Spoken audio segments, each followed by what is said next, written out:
দিলীপদা, এবার rapid fire শুরু করছি। আপনি বেছে নিন, নিরামিষ না আমিষ? আমিষ খেতাম, আমি ছেড়ে দিয়েছিলাম, কিন্তু মাছ খাই। ডাল ভাত না মাংস ভাত? না, মাংস তো 90 সাল থেকে ছেড়ে দিয়েছি। ডালও খাই না, যেহেতু একটু প্রোটিনের সমস্যা হতে পারে। সবজি আর ভাত খাই আমি। সংগঠন না নির্বাচন? সংগঠন দিয়ে শুরু করেছিলাম, এখন সবই করতে হচ্ছে। নরেন্দ্র মোদী না অমিত শাহ? দেখুন, এটা তো দুটোই লাগবে, ভাত আর ডাল না হলে পুরো খাওয়া হয় না। দুটো একদম পরিপূরক। মোদী না অটল বিহারী বাজপেয়ী? এটাও ঠিক, একজন গাছের কাণ্ড, একজন পাতা ফল। সুকান্ত না শুভেন্দু? দুজনকেই লাগবে, দুই ফলা, ডান দিক বাঁ দিক। গরুর আমরা ছোটবেলা চাষা লোক তো হাল চালিয়েছি, দুটো বলদ না হলে হাল হয় না। 21-এর বঙ্গ বিজেপি না 24-এর বঙ্গ বিজেপি? এটা একটা বিবর্তন, 21 থেকে 24-এর দিকে এগিয়ে যাচ্ছি আমরা, কোনোটাকে আলাদা করা যাবে না।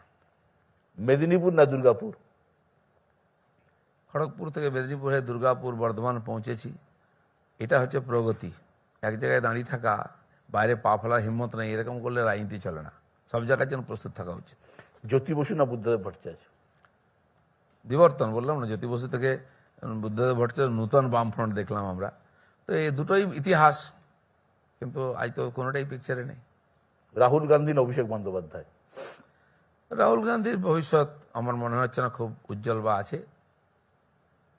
অভিষেক ব্যানার্জির ভবিষ্যৎ আছে, কিন্তু পার্টির ভবিষ্যৎ নিয়ে চিন্তা আছে। আদি বিজেপি না অন্য দল থেকে আসা নেতা? দেখুন, নেতা যে স্বীকৃত সে তো সব জায়গায় নেতা, কিন্তু বিজেপি আদি বলতে গেলে আমরা আইডিওলজি কেন্দ্রিক মনে করি। সেজন্য আইডিওলজিও লাগবে, নেতাও লাগবে। আইডিওলজি ম্যানিফেস্টেশন নেতার মাধ্যমে পলিটিক্সে হয়। আমাদের নেতা ছিল না বলে এত নেতা নিতে হয়েছে। তো ভিত আর ওটা হচ্ছে তার কি বলে বিল্ডিং, দুটোই লাগবে। উত্তম কুমার না সৌমিত্র চট্টোপাধ্যায়? বহুদিন এদের সিনেমা দেখিনি, কিন্তু একসময় বাংলা সিনেমার তো এরা পায়োনিয়ার ছিলেন। উত্তমের কোনো তুলনা নেই, কিন্তু সৌমিত্র চট্টোপাধ্যায় এত বছর সেবা দিয়েছেন বাংলা সিনেমাকে, তার একটা বিরাট যোগদান আমাদের সিনেমাতে আছে, তাকে অস্বীকার করা যাবে না। রেখা না হেমা মালিনী?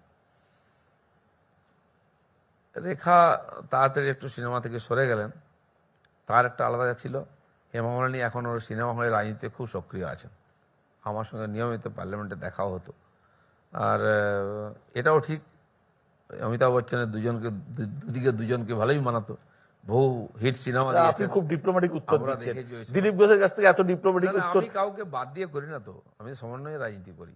আপনি দেখেছেন এত লোককে নিয়ে সংসার করেছি আমি। রফি না কিশোর? না বলবো না, অল্টারনেটিভ নয় কেউ।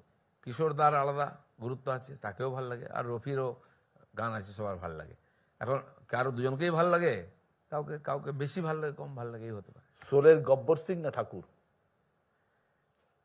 দুজন হওয়ার জন্যই 16টা জমেছিল, গব্বরও চাই আর ঠাকুরও চাই। ইস্ট বেঙ্গল না মোহনবাগান? দেখুন, আমি ওইভাবে ফুটবলটাকে দেখিনি, কিন্তু ওই দুজনের যে লড়াই আর ম্যাচ, তার যে একটা উন্মাদনা ছিল, এখন নাই সেটা।